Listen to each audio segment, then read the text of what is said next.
What's up, guys? Welcome back to the channel. So this is a follow-up video to yesterday's video about the value of my car.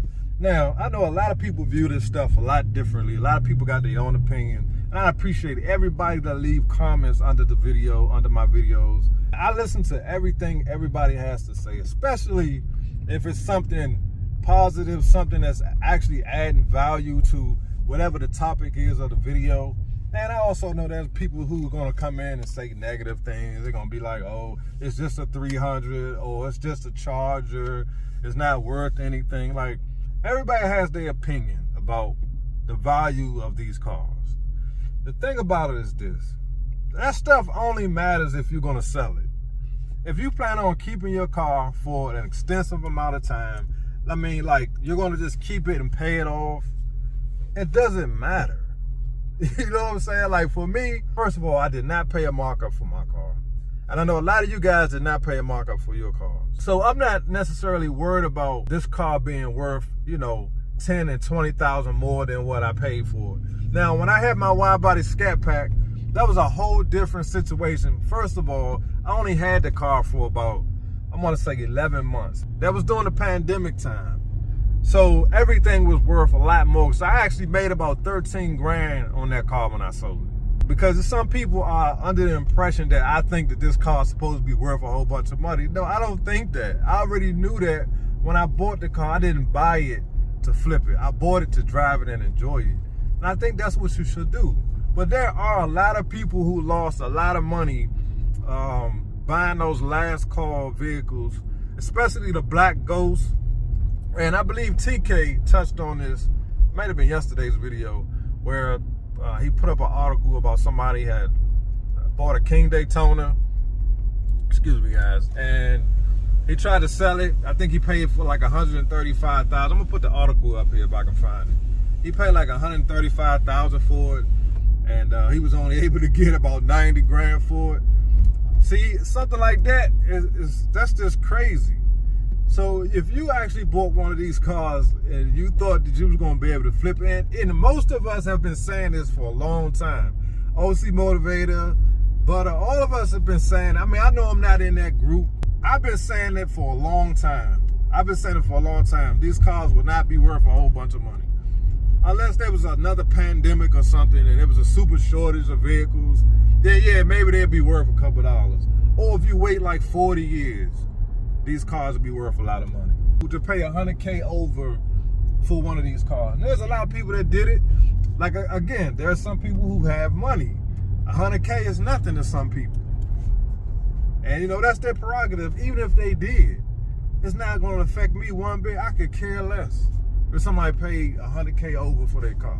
But it doesn't do anything to my bank account, positively or negatively.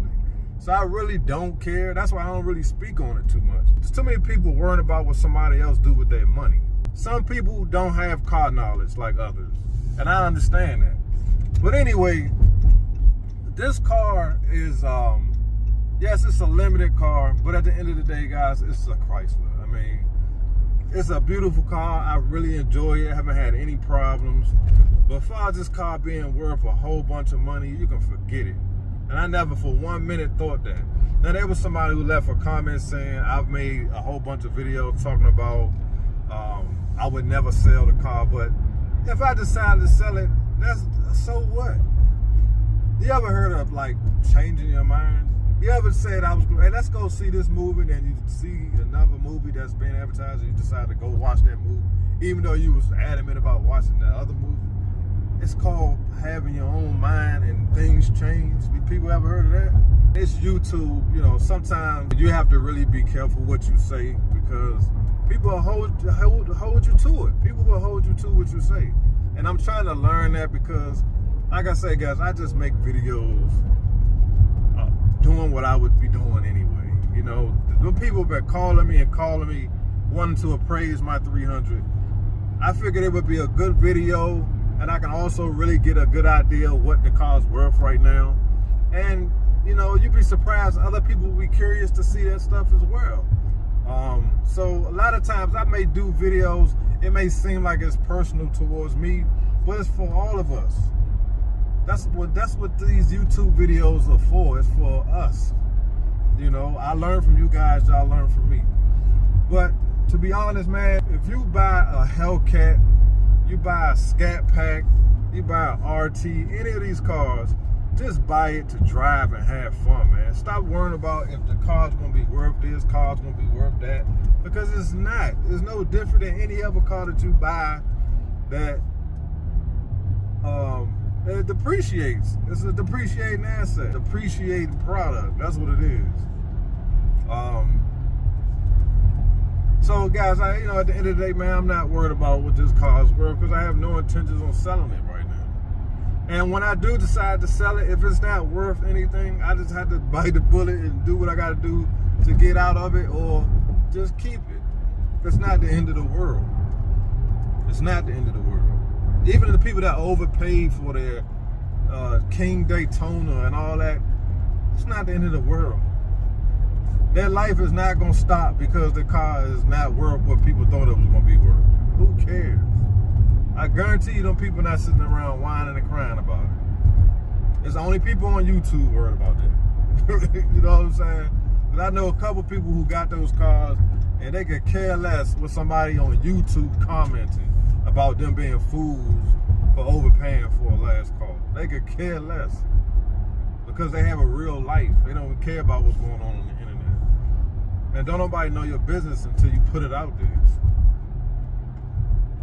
That's why I say, you can't just be judging people based off what you see. But anyway, like I said, man, just buy these cars, enjoy them, mod them, do whatever you're gonna do, man. Stop worrying about what the car's gonna be worth.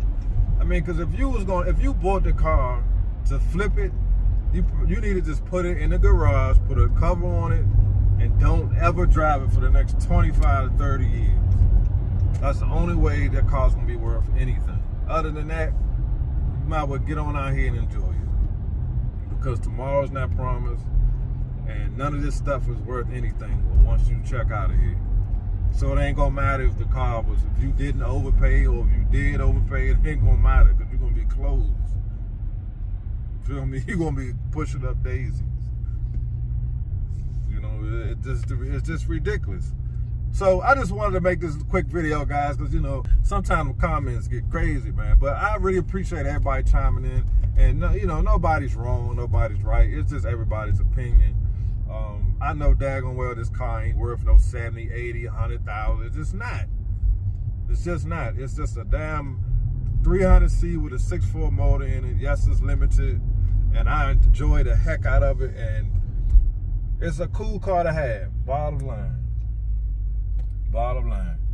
Dodge definitely made people think that these cars were going to be something special, and they're going to be able to flip them and make all this money. And it was all marketing, man. That's how they get you. That's how the world works. It's all marketing.